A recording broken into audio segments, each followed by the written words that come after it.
Olha, para muita gente, O Hobbit é aquela história clássica, né? De aventura, dragões, tesouros. Mas e se a verdadeira jornada não for até a Montanha Solitária, mas sim para dentro da alma do herói?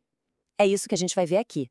Vamos acompanhar a profunda transformação filosófica do Bilbo Bolseiro e entender como um hobbit que só queria saber de paz e sossego acabou virando basicamente um cidadão do mundo.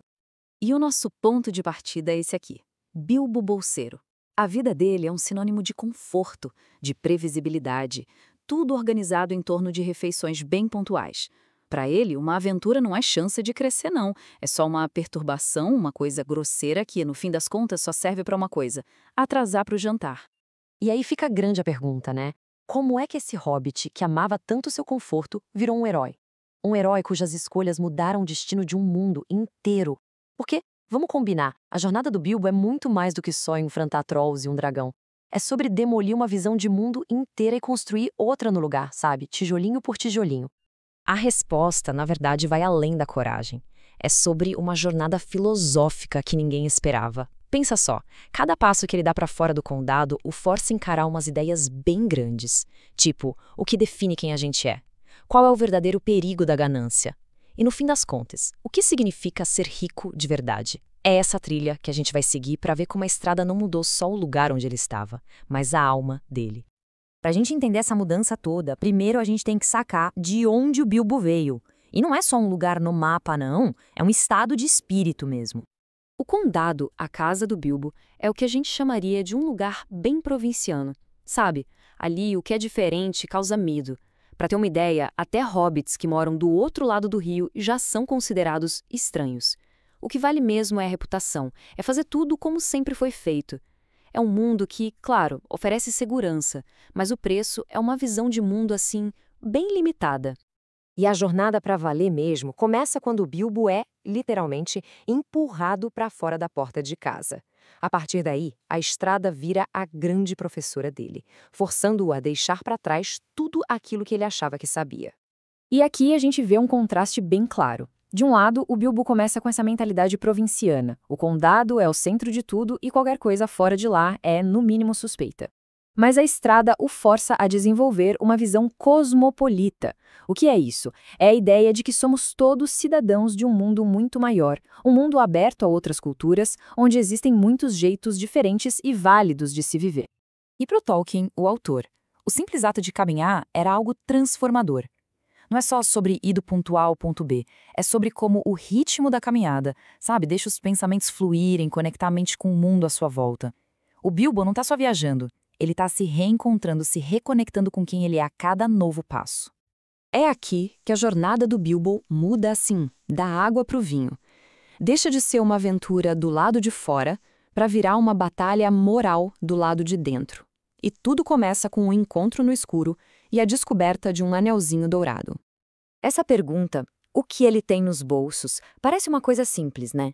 A última cartada do Bilbo para se salvar do Gollum. Mas essa adivinha é muito mais do que um truque. É ela que introduz um dos conflitos filosóficos centrais da história, a ideia de posse e o poder que o desejo tem de corromper. Tanto o anel quanto o tesouro do dragão são a materialização dessa ideia de ganância.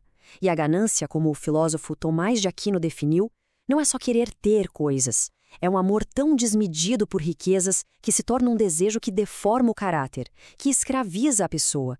A gente vê isso claramente no Gollum, no dragão Smaug e, o que é mais triste, até no próprio Thorin. E aqui a história traz uma ideia filosófica que dá até um nó na cabeça: a sorte moral.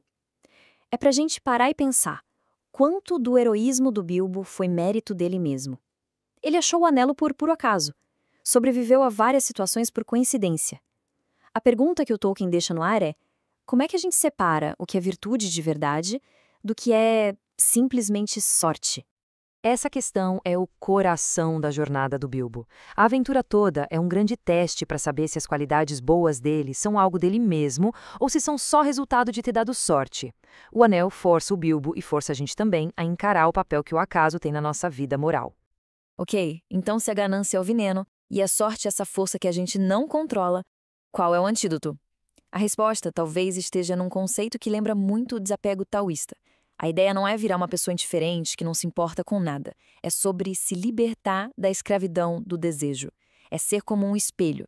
Ele reflete tudo que passa na frente dele perfeitamente, mas não fica segurando nenhuma imagem. E esse é o ponto alto, o clímax da transformação filosófica do Bilbo.